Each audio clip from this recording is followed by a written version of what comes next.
I'm Deanie Gregar. I'm co-PI with Froda on this grant for the Sloan Foundation. I'm at Washington State University, Vancouver on the West Coast, right above Portland, Oregon, cut off by a river called the Columbia. And I've been here for almost 20 years. I also am the director and founder of the Electronic Literature Lab and the managing director and curator of the Next. Froda, I know he knows who you are, but why don't you introduce yourself?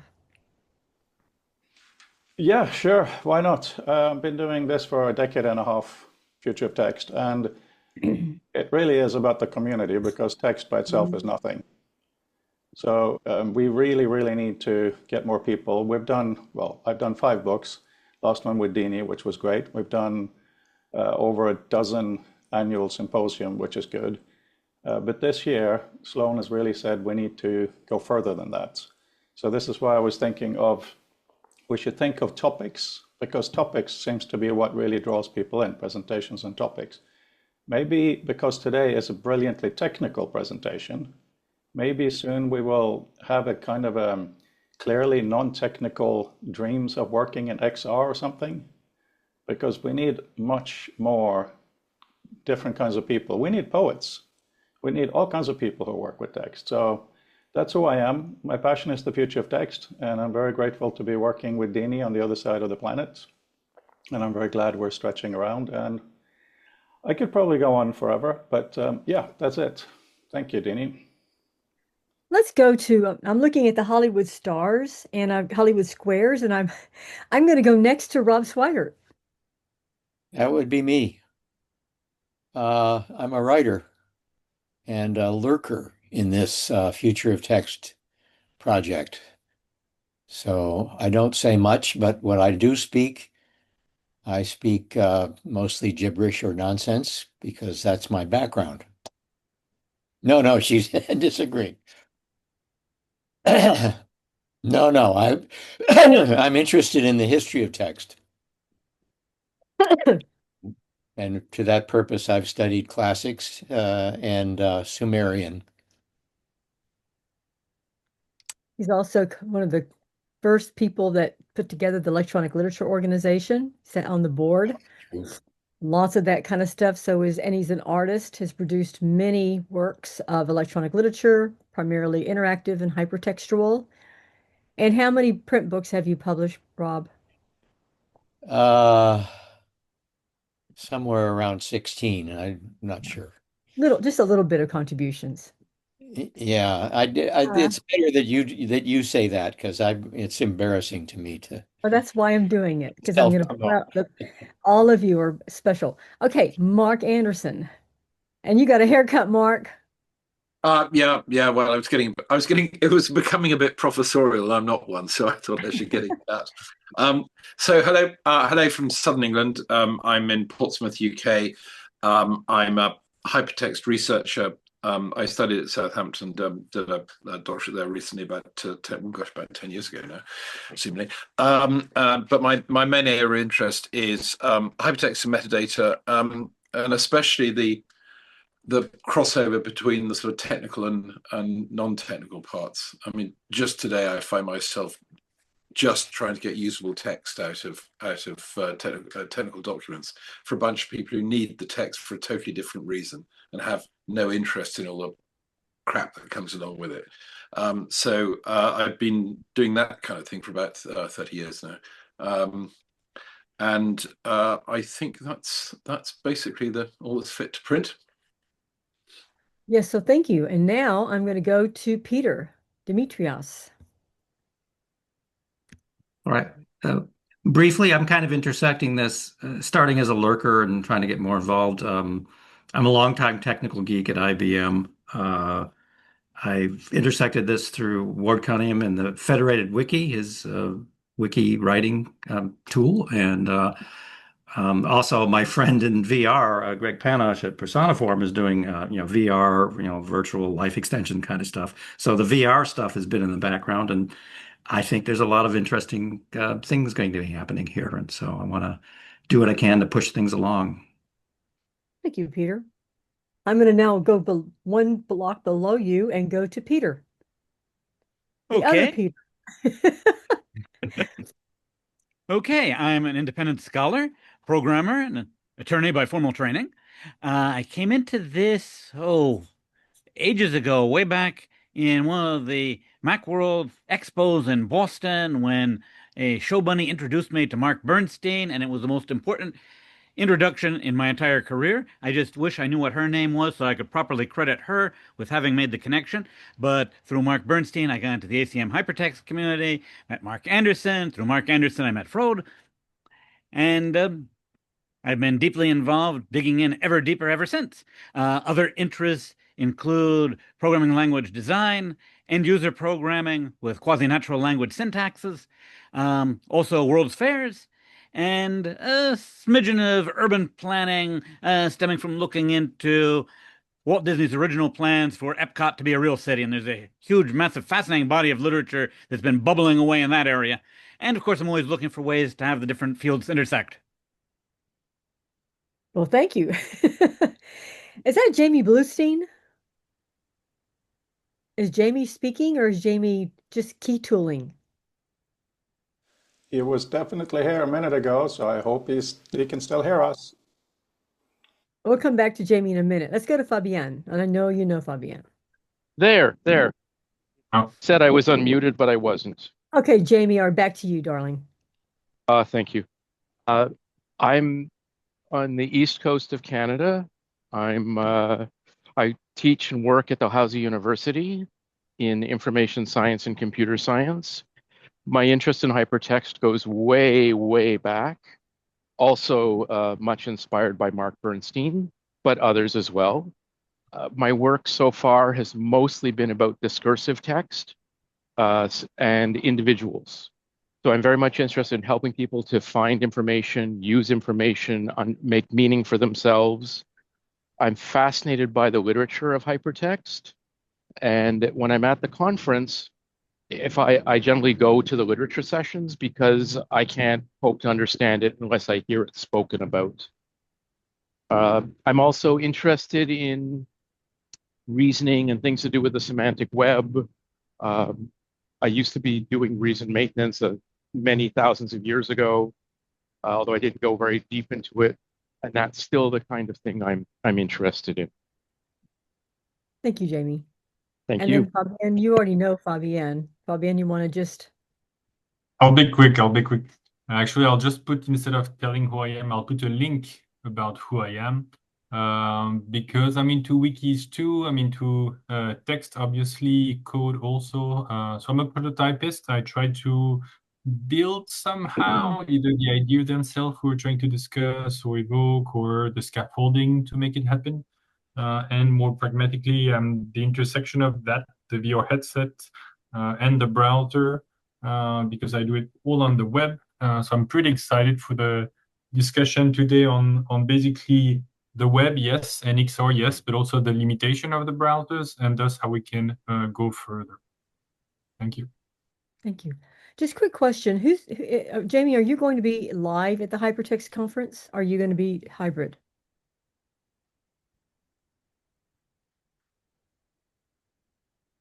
Okay. There we go. Sorry, it's not letting me unmute. I'm going to be hybrid. Okay. I had planned to go live, but with the news day after day after day, I think it's just too dangerous for me to cross the border. Okay. All right. And I think I'm the only one that's going to be there personally. I think it's going to be the host. Oh, Mark, you're going to be there? Oh, thank God. Okay, then we'll talk later. Okay, good. I was thinking it'd be me and the host. That would be not a lot of fun. Okay, because I don't know him. So, all right. So let's get started. Fabienne, you're moderating. Missing Ayaskant, Who? upper right corner. Oh, he's presenting, Oh. so I hope he will introduce himself as part Yeah, of it. I was Presenting hoping that would happen. So Yeah, I can do the introduction of the introduction, if you want, basically, which is, again, as I was saying, showing the book about the browser. I think a lot of the things we do in XOR and otherwise go through the browser. So I think it's very important to understand what the browser is, but also what it is not, and thus the gap of where things are where we want them to be, why they're also not there, not far enough. And I had discussion with Ayaskant a couple of years ago, I want to say, on different browser issues, specifically for browser in XR that go into the headset. We had few discussions since, so I thought it was great to find this opportunity again to present both some of his past work and some of the current work, but also spark a discussion of, again, the limitation. Yeah, if you can please introduce yourself a bit and then go through the presentation, and then we can have a more in-depth discussion. And also tell us how you want to proceed. Namely, do you want questions right as you present? Do you want to keep them for the end? It's really up to you. Thank you. Yeah, hi everyone. I'm Ayaskant, and thank you, Fabian. Yeah, it was great connecting with you after quite a while that we did not talk much. But yeah, again, through shared interest in browser and extensions, I think that brought us together. So here I am today, and yeah, maybe I'll start sharing my screen actually. And yeah, for questions, it would be good if you can just ask me as you think of them or as you want to discuss them, because I obviously have my presentation to guide me, but like for anyone else, I think it might be difficult to go back and forth between slides and everything afterwards. So I think it's better if we just you know have our discussions as we go through the presentation, because yeah, like I'm hoping there's a lot more discussion around this, and not just me talking about a few different things. So I'm trying to approach this subject from various angles, and I'll try to go a bit into development as well, but not throughout the presentation. So I'm trying to keep the ending very open-ended so that we can actually discuss like use cases for this. So let me see, which screen am I sharing? I think I'm sharing the right screen. We can see the presentation. We're seeing the speaker view. Yes. With your notes and so on. Oh, so I haven't actually started the slideshow. Let me start. And yeah, that should be fine, I think. Yeah. Let me make that full screen.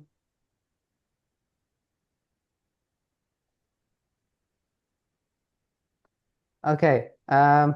So today I'm hoping to discuss with everyone here about web extensions and how we can bring that into the spatial age. And yeah, thank you, Fabian, for agreeing to moderate this. Quite a big help, because I'm kind of new to the group. So yeah, I might go off on tangents, and I need some anchoring, definitely. Yeah, a bit about me. I'm an XR developer and researcher. I have worked with Unity 3D and WebXR. So those are in my head, at least. There are two main ways I see as approaching XR development. There are others, but then for me, this Unity 3D is the home base, and WebXR, I've been getting more accustomed to it over the years. I did my master's in Vancouver, so I quick nod to others in Vancouver currently. But yeah, currently I'm back in India. Um, my area of research was 3D user interface research under Dr. Wolfgang Storslinger. This is a quick trailer about my work. So I mainly research different kinds of UI elements that go on the arm or are anchored to the arm. So I try to explore both UI that goes exactly on the arm and near arm kind of user interfaces. So just to give a quick overview, these are different kinds of widgets that I explored during my thesis work. So basically sliders and then toggles of different kinds. Um, Basically using the haptics provided by the skin and the finger touching to enable different kinds of widgets and maybe even precise control over the widgets. Even things like keypads on the arm or numpads, like basically whatever you can imagine that can go on the arm in its small surface area. well, we kind of pushed that a bit because we tried to add a full keyboard or a QWERTY keyboard onto it. I'm not sure if it's there in this video, but yeah, that was one of the explorations during my research. I've worked with quite a few companies spread across the world, obviously in Canada, but also a studio in Australia called iJack, who are doing amazing work. In US, I was working with a startup called Fidgetal, and most recently, I'm working with NextWave as their lead XR developer. And I'm leaving my website here for anyone who wants to have a look and know more about me. So for today's talk, this is kind of the outline, and I want to structure it in three parts. So initially, we can talk about web extensions and WebXR and how, what are the current state of things, what's the level of support offered by different browsers, and then a bit of a dive into extension development and just the general workflow, maybe also exploring how spatial widgets could be a good case study for extension development, and then slowly trying to see the bigger picture here, right? So zooming out to see what are some of the missing pieces that still need to fall into place or need to be developed so that we have a complete end-to-end way of experiencing XR web extensions, and then some motivating use cases hopefully for why we need XR in web extensions. And this is actually the part where I want to open up to the group and discuss a lot more. Yeah. And so this is sort of a diagram. So Fabian had this really great suggestion that maybe a diagram would help us anchor and see the bigger picture. So maybe I'll keep referring to this diagram throughout the talk. I have added it also towards the end of the slides. But yeah, maybe I should also share the link to the presentation in case anyone wants to follow along and there's some problems related to screen sharing. So I'll actually quickly do that. Let's see. I also put a link to your website in the chat. So if the presentation is linked there, maybe people can find it back. No, I haven't had a chance to update my website actually. Yeah, but yeah, I've posted in the chat, so please feel free to follow along. And I'll go back to presentation. Okay. So yeah, some of this I have again taken the help of AI to kind of help me summarize what is the current state of web extensions. So as you can kind of guess from the different emoji here, this seems to be a constant thing with most of the chat letter interfaces. I don't know why, but it has a lot of emoji. But yeah, I think I find this pretty accurate about the current state of web extensions. The kind of themes that was suggested in the answer. So things like productivity and workflow. So anything from time trackers, task managers, note taking. So I think a lot of probably the tools that would be interesting to this group, I think falls into this category maybe. So yeah, a big part of that also for my day-to-day life. Security and privacy also is again a major use case for me. So like ad blockers or password managers, and then developer tools, like what font, for example, like to find out what font a website is using, and then React dev tools, things like that. And then maybe some other kinds of web extensions. So like finding deals, like tracking prices of different things across different websites. Maybe media enhancers, website enhancers. So for YouTube or maybe even Steam. Like extensions providing some features that originally the browser might not have or the website might not have. Fabian, I see you have raised your hand, so I might have missed it. Quick also like to take the temperature kind of in the group. I'd be curious, like how many people here have installed at least one web extension? I'm raising my hand. How many people have installed like 10 web extensions? How many people have like made one? Can I? And I'm going to sound a little bit harsh, but is somebody not knowing what a web extension is? Because maybe just to does anybody need an explanation on what the web extension even is in the first place? Just I'm asking so that nobody's left behind for the rest of the discussion. Fabian, please do explain, and then Jamie's got his hand up. But also, if I understand it correctly, I did have quite a few web extensions before, but now, as a user, I find that most of what I need is built into the browser, Safari, that I need. So it isn't as important as before. However, with our exciting journey into XR, this has become a new issue, so I'm very grateful for today.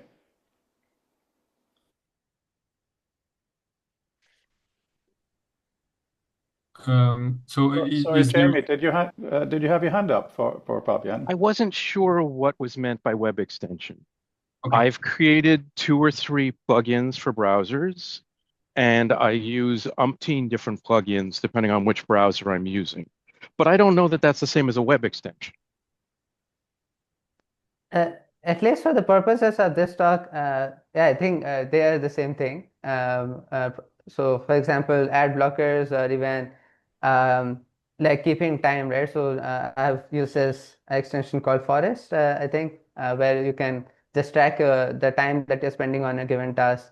And then any of these password manager kind of plugins or extensions. So, web extension is kind of the formal API name, basically, which allows different extensions to interact with the browser and also the different pages that you visit. So by web extensions, I just mean extensions that are made for the browser, but also referring to like the formal web extension API, which is like the way the different extensions interact with the browser.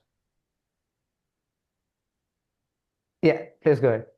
So would there be a difference between something that just adds like an ad blocker? Well, actually, no. I was thinking something like we used to have one that allowed web pages to be annotated, to allow content to be changed, would be persistent. That's changing the DOM. Well, this was a long, long time ago, so that was the only way to do it. That's kind of like an ad blocker that also changes the DOM, but something that just does an overlay saying, here's a grid on top of the web page so you can see if it matches some particular design you have or identifies all the colors being used. Those seem to me very much like something about the browser, not about the web itself. And I don't know if the distinction matters. Very great discussion, actually, point for discussion, because yeah, like extensions can be as lightweight as possible or even as deep reaching if needed. I think like there are different extensions that are on different points on the spectrum. So for example, I have this page open currently on the slide because I want to highlight the media and content enhancement kind of widgets. For example, there's some extensions that allow you to show more info on certain websites. So maybe like on YouTube or maybe even Reddit, on Steam.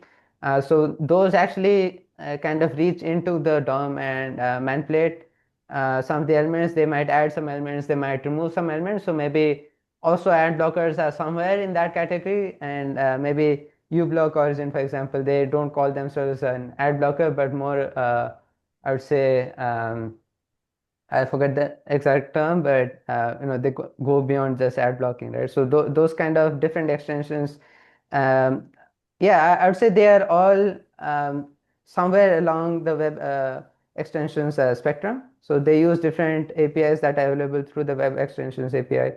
But yeah, they might have differing levels of interaction with the DOM.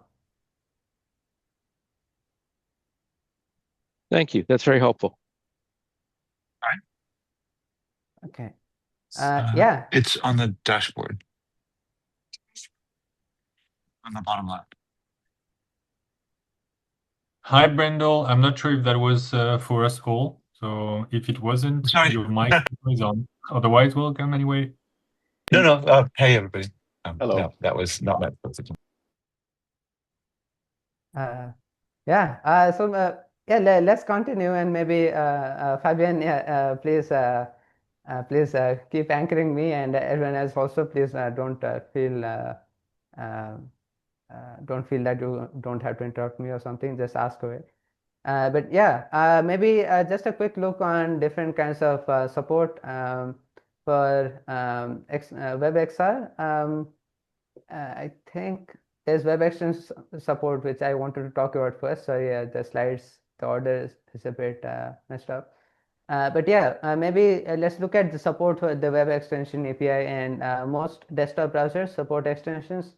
Mobile support is a bit lacking. I think Firefox supports web extensions, and some folks of Chromium or some variants of Chromium, let's say, support extensions, but Chrome on Android officially and Safari on iOS don't support extensions. So mobile support, again, I use Firefox on my phone mainly because of this. And in terms of headsets, I think Volvic XR, which is an open source XR browser, is kind of the only one currently that supports web extensions. So yeah, kudos to that. And maybe let's also look at WebXR a bit.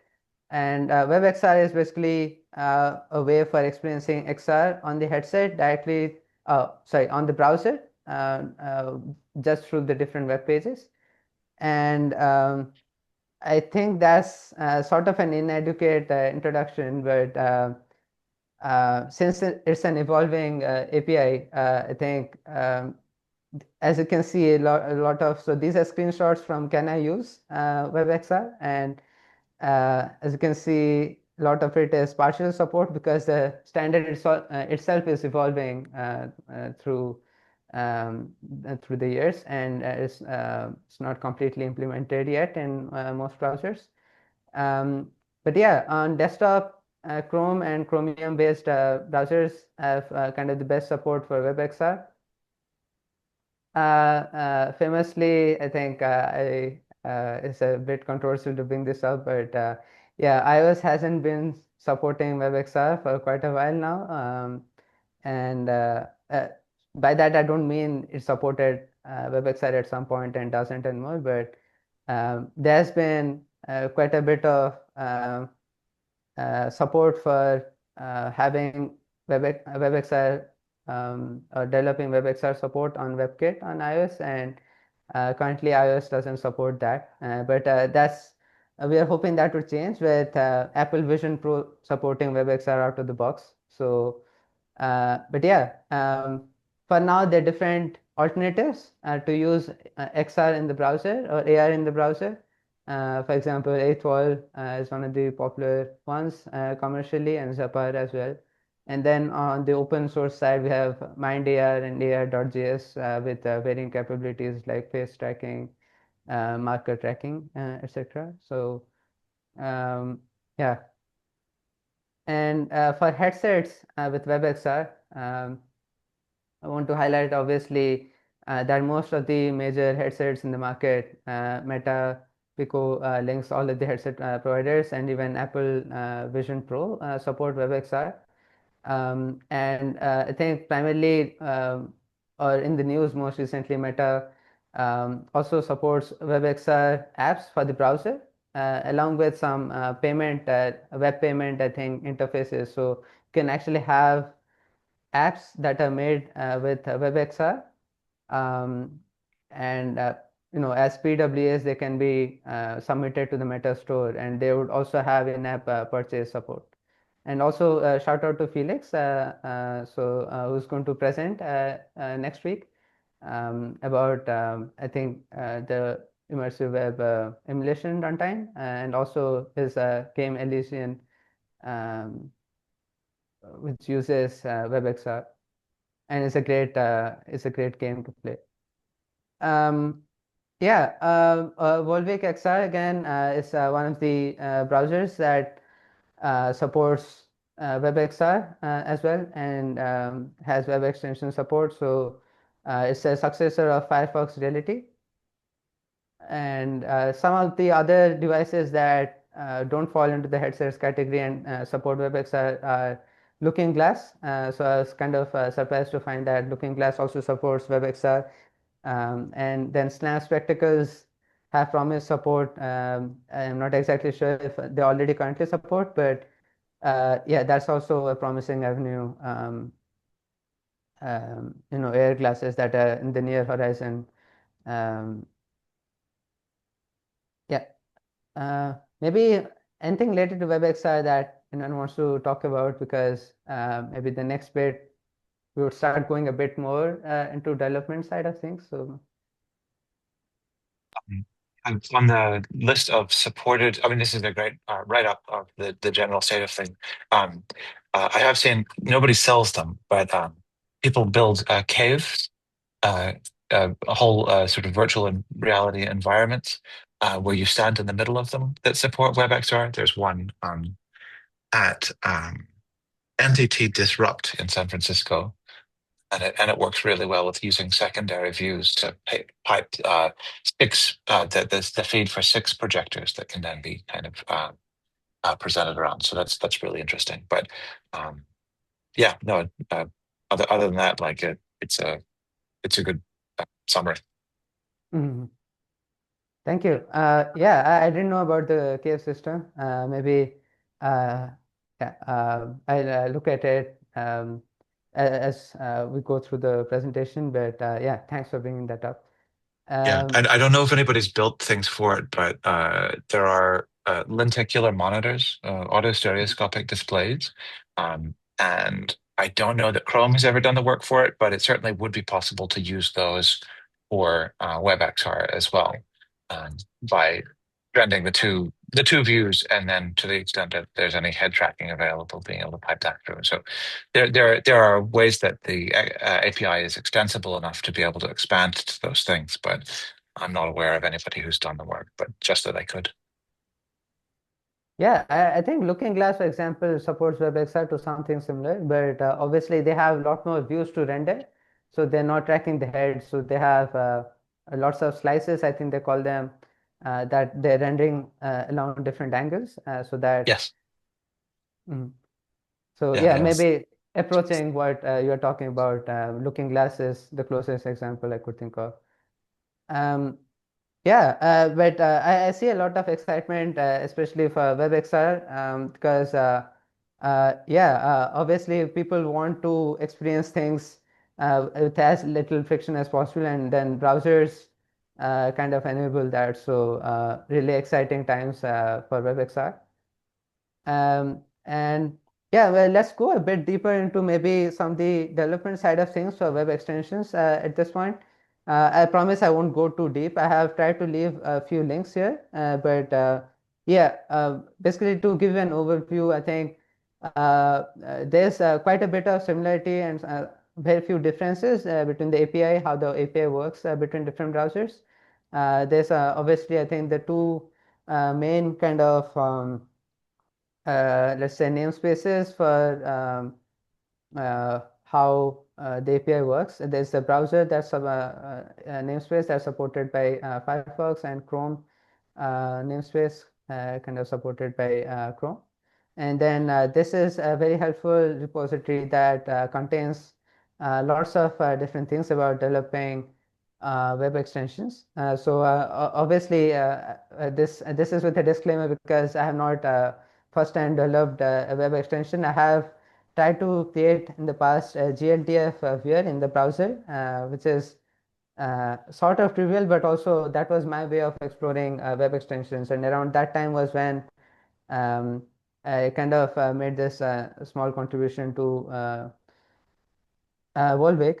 So at that time, I think Fabian might remember there was some discussion around this in the Volvic repo. And then basically this was a PR to allow installing locally downloaded extensions in Volvic browser. So you just download an XPI file from the Firefox add-on store, and you can install it on Volvic. Um, but yeah, that was a brief introduction into developing different XR, sorry, web extensions. And let me go back. Yeah, Fabian, go ahead.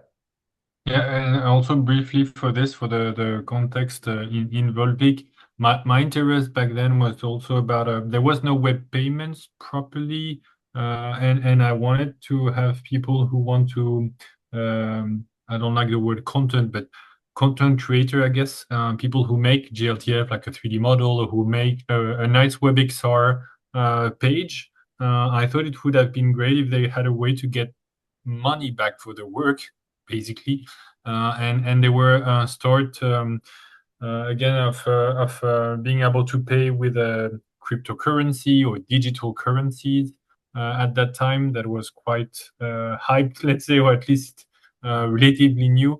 And yeah, since the browser did not implement it yet, and I wasn't sure it would happen, my hope was that, okay, how can we do this? How can we find a way to make a content creator receive some kind of payment? And this web extension sounded like the most pragmatic approach. Like, you don't necessarily want to wait years and years and years, and you don't want to compromise maybe the security of the browser. Maybe there is a way that through web extension that can be done. So I was very excited by this. And as also we can see, things do take time. Like, can take a couple of a little while ago to implement it because it is still quite a complex setup. Thank you. Yeah, thank you. And yeah, so going further again, maybe there's also a manifest version. So manifest version 3 is kind of the new version for like developing manifest for different web extensions. And manifest is basically it tests the browser what kind of capabilities a web extension has. Maybe correct me if I'm going off rails here, but so there's some differences between version 2 and version 3, both the Chrome's implementation of it and also Firefox implementation of it. So Mozilla has the last I checked, as per this, Mozilla has support for both Manifest version 3 and version 2, and they don't plan to stop supporting version 2, whereas Chrome is I think has already slowly phased out version 2 support, and now we're in Manifest version 3. And yeah, that's a bit of a overview of maybe some things that could be interesting for people on the development side.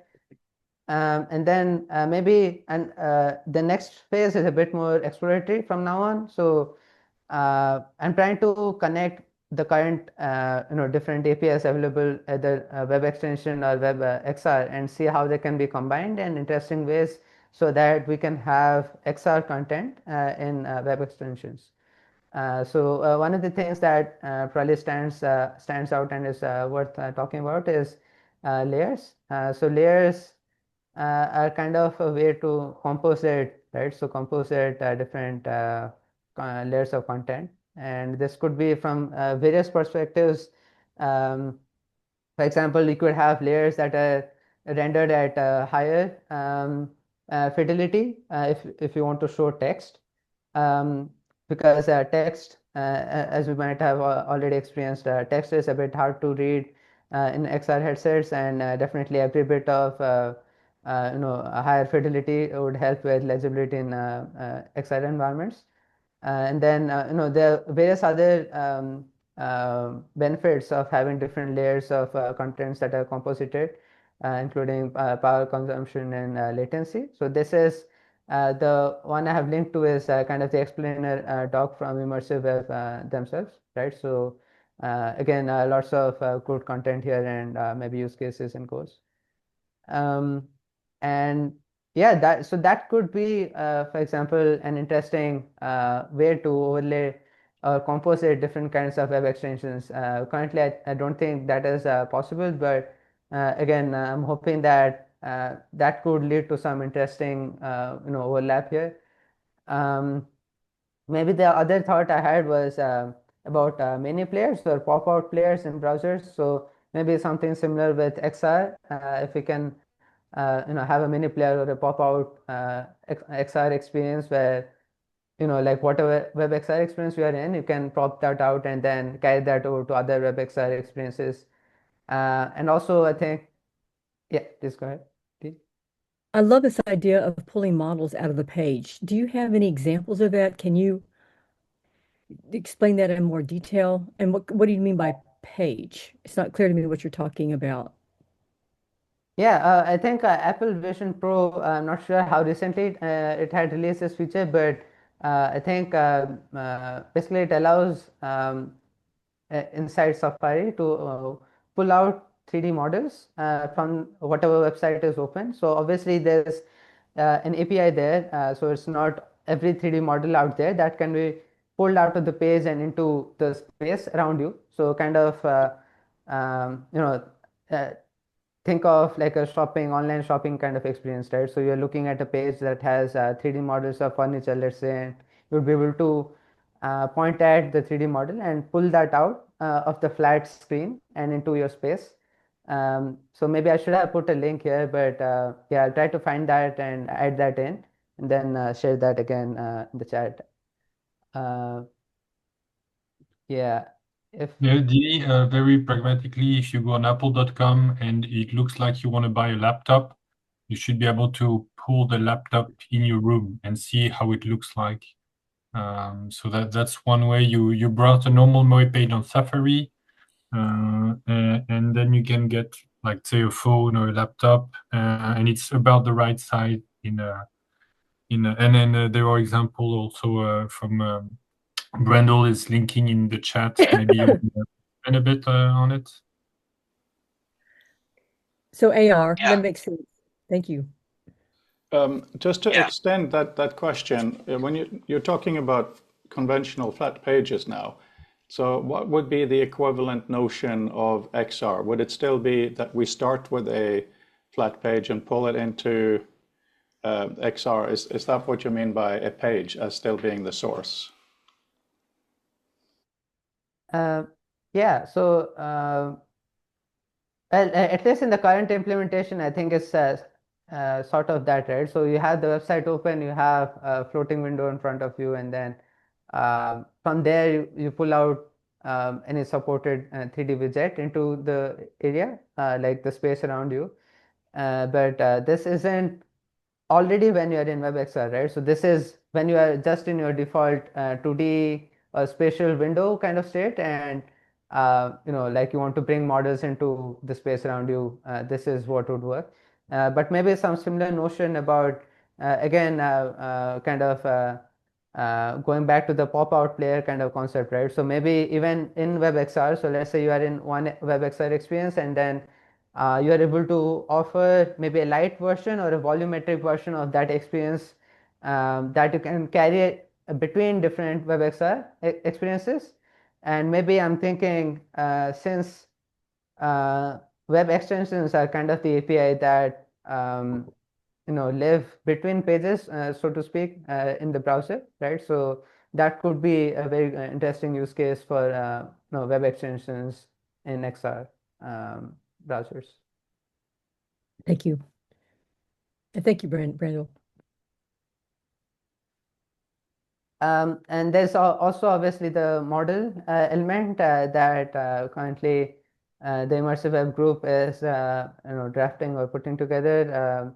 And then Brandel is one of the editors, so is here with us. So I'm very honored to be speaking here. So, but again, I'm not, as you can see, I'm not the best person to be talking about this in this group, at least, I guess.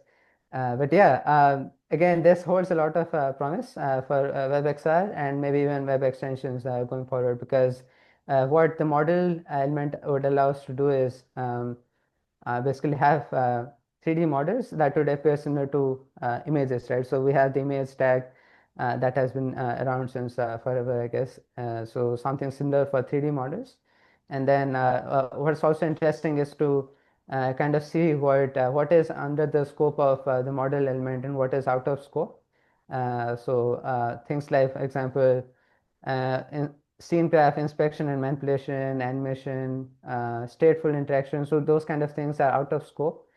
So model at its heart is about embedded content, right? So we have a 3D model that is non-intrusive and just exists there like a 2D image, right? Almost. So at least I think this is a very good first step about 3D models support right in the browser itself without requiring external libraries to support.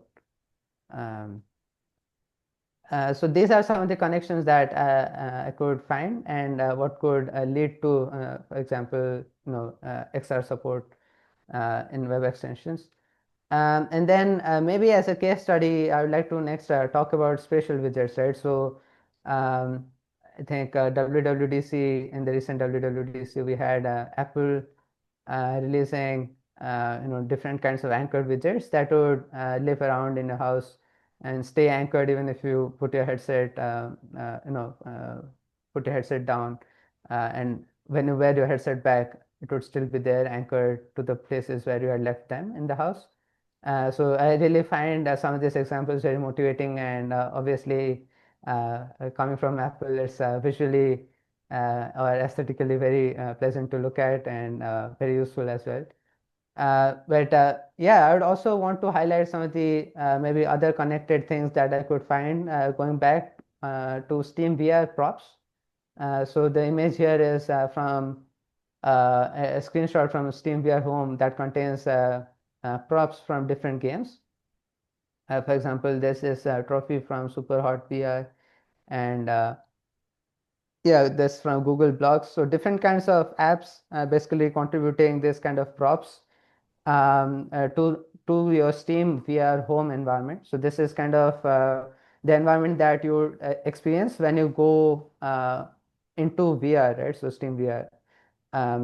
And yeah, I found this concept really interesting because these props could have physics, they could have interactions. So again, like provided a rich set of APIs for exploring different kinds of props. And then maybe the other connection was with meta augments, which had been shown off maybe a couple of times, but not released yet. So I think most recent announcement said that meta augments had been delayed and there's no clear timeline about it. But basically, it's kind of like spatial widgets. You have different kinds of augments that you would place in your world. And again, apps could have their own augments. So some API to bring volumetric or holographic content from their apps into your home space. And then spatial widgets we have already seen and talked about. So this was in the recent WWDC, as you can see, it's June 9th, so pretty recent. And then also I wanted to highlight maybe so Windows Hang on, volumetric. just really briefly. Sorry, can you go back to the vision widgets, please? Just one page back, right? Have any of you had a chance to try them? They are absolutely amazing. And even though they are proprietary, and even though it's only on that platform, when I've been experimenting with them in different environments, the weird thing is when I take my headset off, I still look at that part of the wall. It is absolutely crazy how well integrated, because they have to stick on a wall or any flat surface. They cannot be free floating. So that gives them a grounding that is just absolutely something I didn't expect. So it's almost the opposite of what we are working on here with really going into space. But Brandel, I don't remember if I've asked you before, but I put a question here in the chat. These widgets, do you think it would be relatively easy and feasible for someone to make a widget that shows a web preview, and when you click on it, tap on it, launch it, it opens a link in Safari? Because in that way, that could be one of the many access points we have to what Fabienne is building over. And thank you. Yeah. So the second part, I think, is a clear yes. It should be possible to make a widget that opens a web view. As to the first, could you make a widget be a web view? You might be hard pressed to do that. They're supposed to be really uh, low power uh, things. You don't have the ability to write shaders in Vision OS at all anyway, except in WebXR and places where you're using compositor services. Um, so I'm not sure whether you would be able to show a live view of anything, but what you might be able to do is render a texture of some kind. Use a WK web view and have some way of being able to generate a texture that comes from it, or whatever SF Safari view controller. So that's possible, but I don't know. There are significant restrictions in order to make sure, because these things are running all the time in the background of all of your other apps, and so that produces different sort of system constraints. Interesting idea that if it turns out it doesn't work, then it's worth filing feedback for it. That'll just not. But I'm not sure. Thank you, Brandel. And Fabian here in the text is saying a flat web view he imagines, and he asked if it can know the viewpoint of the user. Fabian, why would that be interesting? That's an intriguing question. Well, because even if it's flat, I imagine it doesn't support WebXR proper. At least if you can play with the texture, then you can render to it, and you can basically, if the perspective of the viewer change, you update it, and so you can kind of give it some depth, basically. So WebXR only works in an exclusive mode where it's the only thing rendering, the same way that Unity works when it's not in that sort of weird polyspatial way. And so at that point, you do get full head pose. You have where the eyes are in order to be able to do the rendering. At all other points, no other application gets to know where heads are. That said, Material X does know where your head is.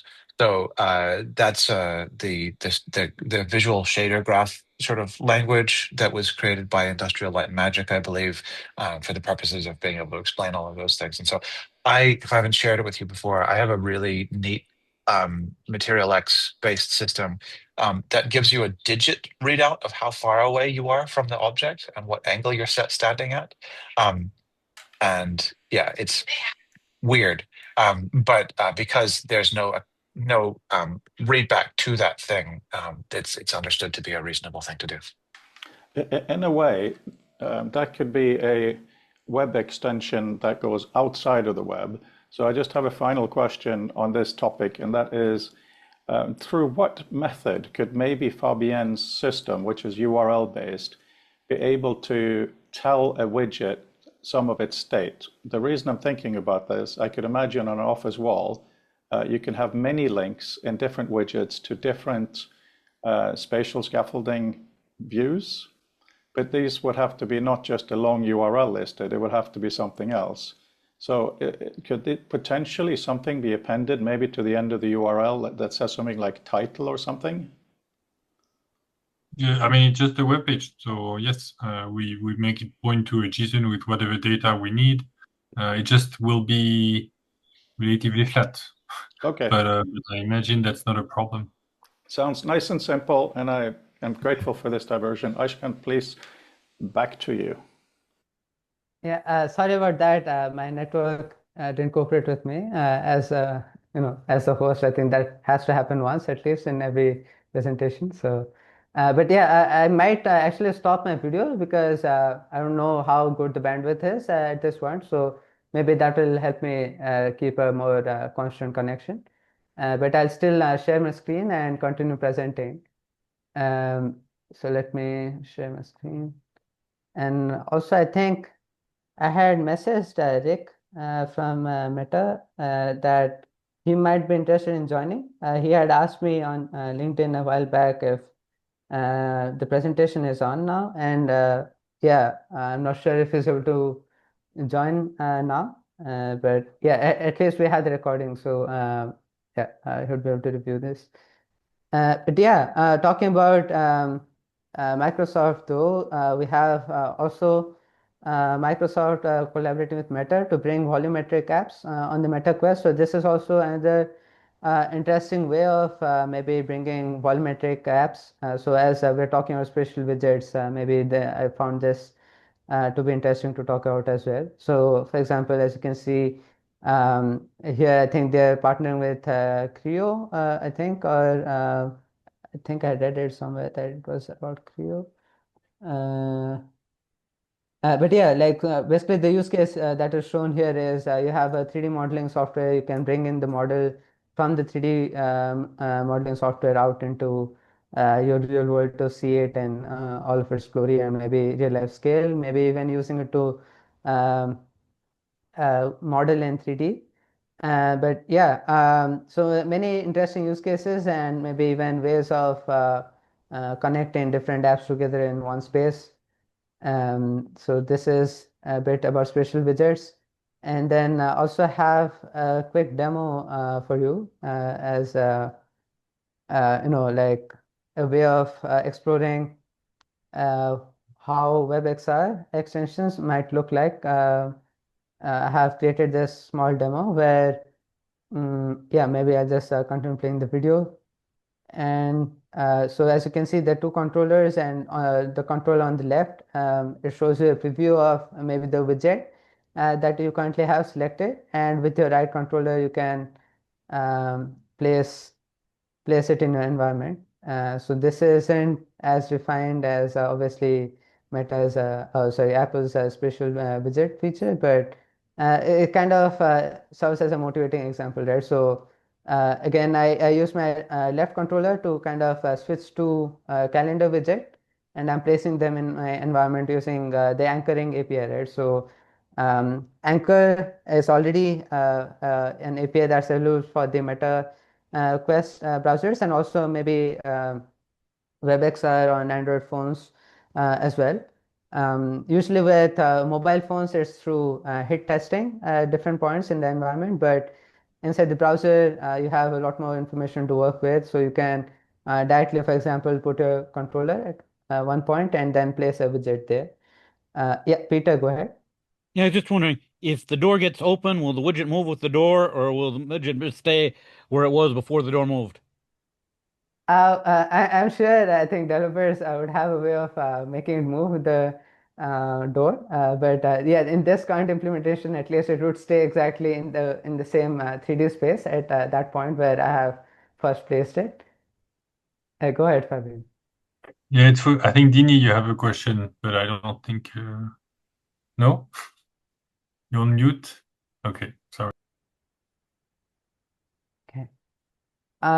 Yeah, but basically, this is a small exploration or my way of trying to understand maybe what are some of the pieces that are already in browsers that would help us bring this spatial widgets to life through WebXR, and maybe what are some of the missing pieces there, right? So, as you can see from this demo, maybe, for example, these different spatial widgets could be offered by different extensions instead of being offered by the same WebXR app. So for example, if I create a desk clock kind of extension, maybe someone else should be able to create a calendar extension. And basically what I'm hoping the web extension API will evolve into is providing us with a way of maybe integrating diverse extensions in the same spatial environment. Yeah, Fabian, go ahead. Yes, it's a very pragmatic question. Is do you have a repository for this demo, so that others, there are people here in the discussion that do have some experience, but they might not be familiar with WebXR yet, or they might be familiar with WebXR but not web extension. So I think it would be great to potentially be able to use it as a template and explore. Yeah, I'll actually, I think I have published it as a link, but then I have not made it public yet, the repo. So let me quickly see if I'm logged in to GitLab here. Let's go to GitHub. Yeah, so it's currently private, but I will open it up and maybe put it under MIT license as well. It's a pretty small repo, but like I try to break it down into different kinds of components and also widgets, right? So each widget kind of lives in its own uh, component, a React component. And I've created this using React 3 Fiber and React 3 XR, both very excellent libraries that are making it easier to make a web extension, make a WebXR content. And then a simple index file kind of puts them all together, right? So it maps like the React component with maybe a string that defines what kind of a widget it is. So yeah,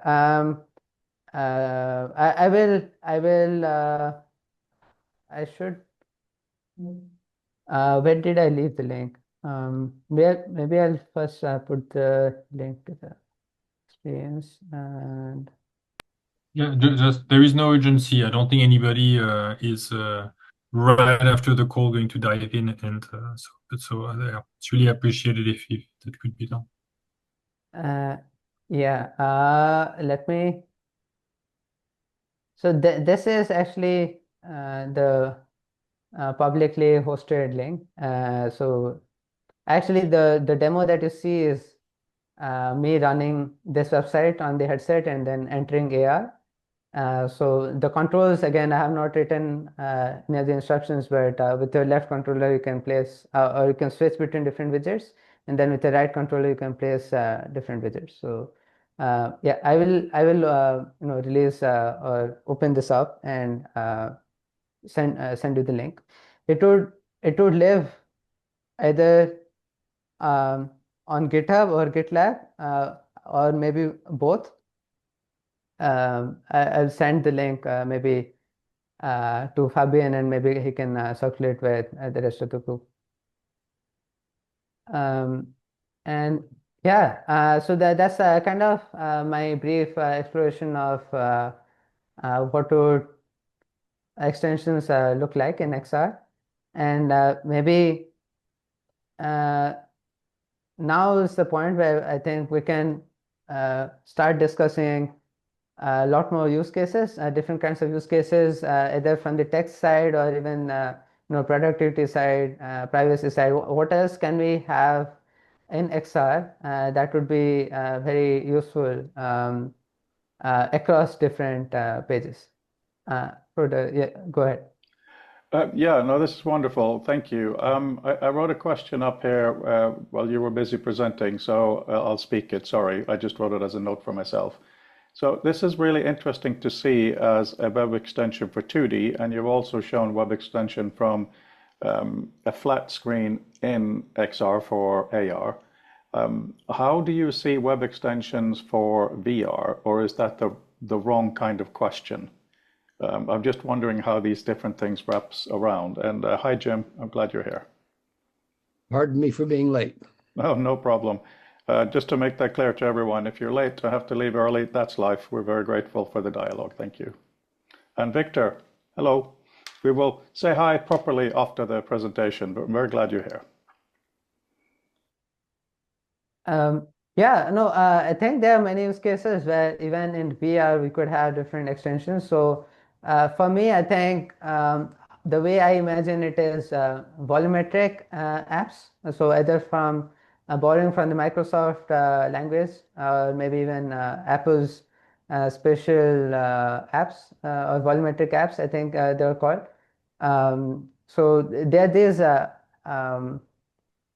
this kind of apps, they kind of have this specified volume. So it could be a cuboidal or cubical kind of volume where that app would render 3D content, and maybe you are able to take that across multiple experiences, right? So this would work either in AR or in VR or like anywhere in the spectrum, right? So maybe that could be one of the most interesting use cases, or maybe the most persuasive use cases. And also in terms of security or privacy, I think that seems to be a good trade-off.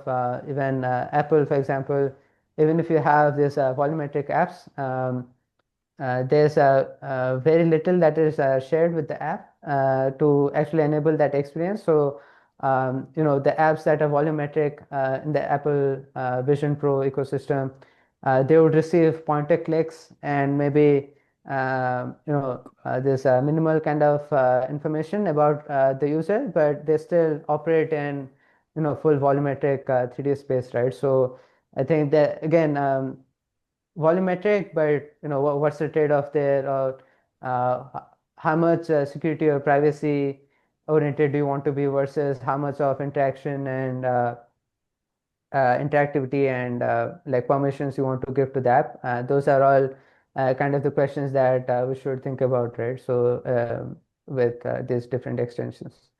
But yeah, thank you for the yeah, like XR is again like there's mixed reality AR side to it, but also VR has been with us, I think, longer than this mixed reality headsets, and definitely I think there are lots of like one of the other compelling use cases is about having like a floating spatial assistant, that kind of virtual pet kind of thing almost, that goes between different experiences, and you are able to talk to it, you are able to interact with it across different experiences. So that would be maybe one of the other compelling use cases from my viewpoint. But yeah, irrespective of AR or VR, I think a spatial assistant slash pet floating next to you has been one of my other dreams other than having spatial visits.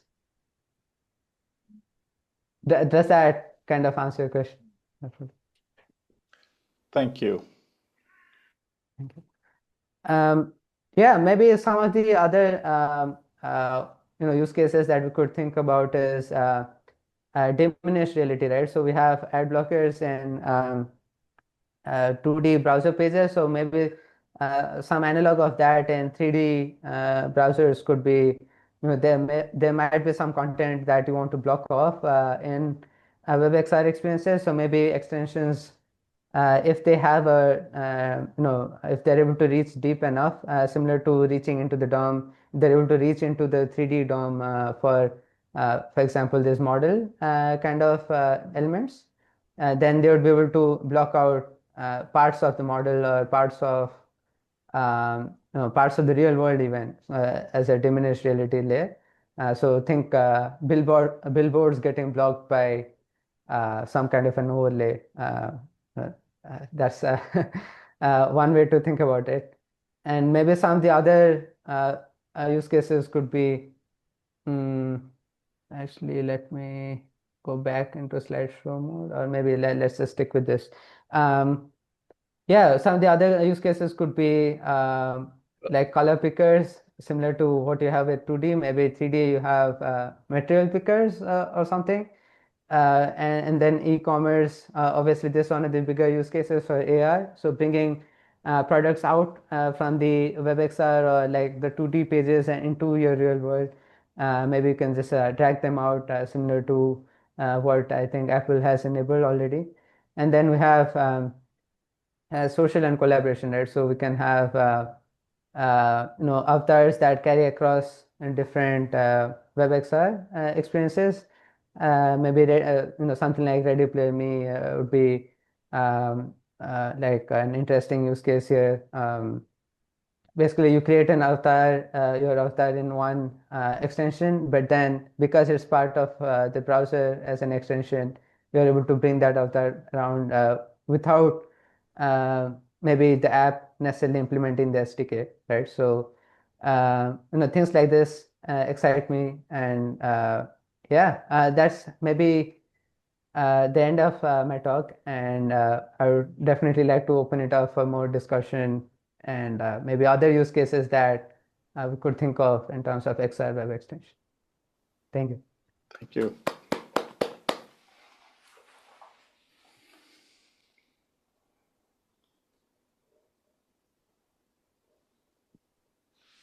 Thanks a lot. So please, I'm moderating officially, but I think we're all pretty kind to each other here. So step forward if you have a question, a remark, some crazy ideas. Please don't hesitate. Yeah, Peter, go ahead. Yeah, would you anticipate extensions being able to pass information between one another?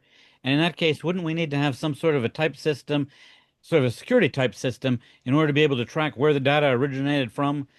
So I might want extension A to be able to see what I'm doing, but I might not want extension B. But that means if extension A was talking to extension B, we'd have to have a way of blocking that piece of information I didn't want the other extension to get from being able to see it. Yeah, that's a very good concern, right? So I think the way normal extensions work currently is they kind of treat the browser and the page that you're visiting as kind of the truth, right? And then I'm not sure if there's a message passing layer between different extensions currently, but yeah, that would enable various kinds of use cases. Um, Maybe I'm not as knowledgeable about the current state, but yeah, definitely if that is possible in extensions, then that would raise a variety of either security concerns or ways to maybe like a permission system of sort or a typing system of some sort.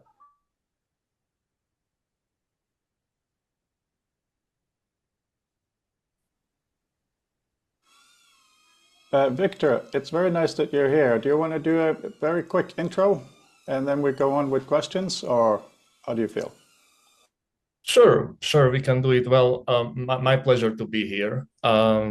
First of all, I would like to share with you that I'm similarly passionate with the ways in which we can perceive and organize information. I deeply feel the issue with the linearity of text as something very limiting and something that I feel great potential to improve. And I feel like I share this connection with you and your community here. And furthermore, it's a pleasure for me to be here. And I've been working in similar sphere. I've been implementing practice of what is called spatial writing. Basically, what you write, you can move. What you write, you can connect. And what you write, you can play and let the connections on the screen reveal themselves as they once revealed in your mind. And the idea is to align our human experience of reading with our cognitive experience, to bring the way we think closer to the way of writing. So that's what I'm doing.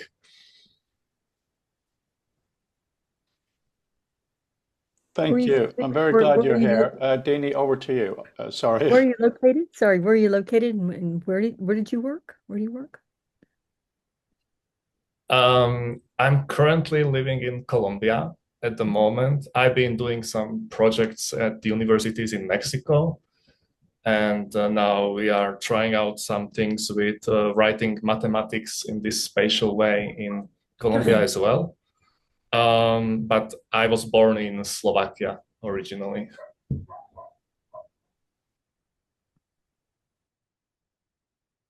Mark has his hand up. Mark?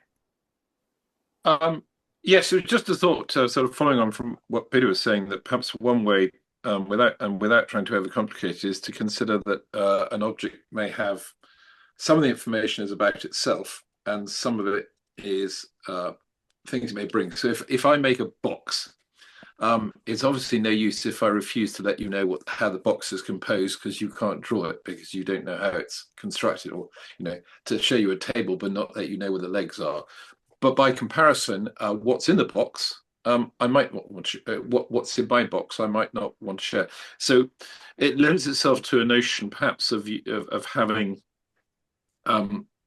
sort of at least sort of two sorts of, or two aspects of the metadata to an object, because it's all data under the hood, but there is data that adheres to the object itself. If it's going to be essentially a quasi-solid object, there's got to be enough information openly available for other things to use it. But there may be wider aspects of the data that you might want to not have freely available. Anyway, just a thought. Yeah, interesting way to put it. I think also thinking in terms of class fields or maybe private, public, those kind of notions, right? So basically, there could be extensions that derive from other extensions, and they're able to see some kind of data, maybe something on that sort. Yeah, maybe a type system, as I think Peter put it, kind of gives me those vibes, right? So that would be again having some sort of an interface guiding all of that definitely is needed, and maybe I feel the easiest or maybe the most approachable way forward is through this notion of volumetric apps, because like maybe an app would have complete control over some specific spatial volume, and that would be maybe a bit easier to keep track of or coordinate versus an app or extension having complete control over the entire space that you live in, you operate in. Maybe also thinking about it in terms of 2D versus 3D. So if an extension takes over your entire web page, so something similar would be an XR extension taking over your entire 3D space, right? So again, there are ways that some of them could be bad players, I guess, but I would say so far from what we have learned, the web extension API has led to lots of different utilities and extensions and many different use cases. So I'm hoping maybe people are more experimental about XR and not trying to limit APIs. Maybe users will be the one who would have the final say about what works well with extensions. Yeah, Jim, go ahead.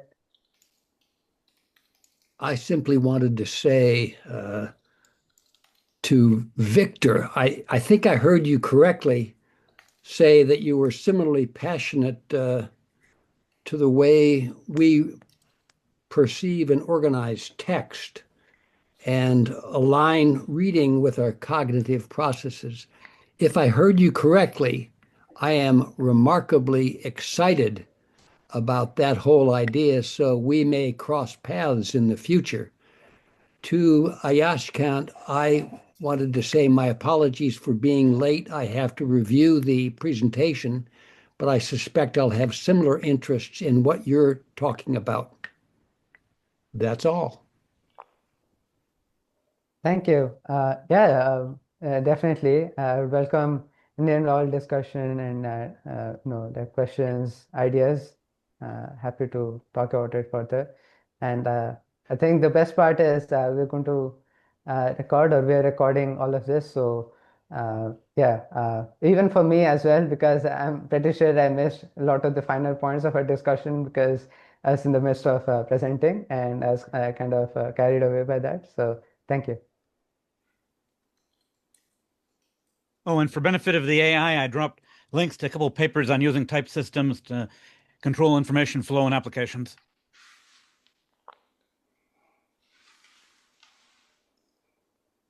Good, go ahead. Yeah, thank you. So just two things. First of all, thank you. And as you said, the record will be available on the website. And as always, please have a look, because some of it's amazingly good by the AI, but surprise, surprise, sometimes there are errors in there. So I do review them for errors that are obvious to me. But if you feel either there's an error misrepresenting you, or, and this goes for all of you, and especially Ayaskant, of course, you can always send something else, because in some of the sessions we have, after the session, we added this link or we added this comment. That's totally cool. We're really building up a library of people, of these presentations for, oh, sorry, I just, Dini left. I'm sorry, I should have said bye. A library for people to understand what we're doing when we bring in new people. And Victor, as you missed in the beginning, and of course, it's totally fine being late, we really need to enlarge the audience to more different kinds of thinking people. You are in South America, which is neat, though you're European like myself, which is slightly more boring in this context. But if you have someone else you want to bring into this discussion, please do. We're doing some very technical presentations as today, which is brilliant. We're also going to be balancing that with some presentations that are not technical at all. So to get other kind of artist people and poets and all kinds of people in here, because the opportunity window to define working in XR is folding in on us. It is collapsing to a singularity where we'll be similar to the GUI, but for XR, and we really need to capture as much imagination as possible. As everyone has heard a million times, but Victor's here, so that's my excuse to say it again. And finally, from my side, there is a link to the Nature editorial, which says, writing is thinking.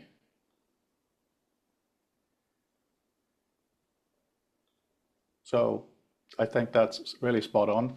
I'll probably write them a letter or something saying what we're doing. But if that makes you provocatively think, that's nice. Where's Fabienne? Yeah, Fabienne, you're still here, obviously. You're just conserving bandwidth because you're in the wilderness in Europe somewhere.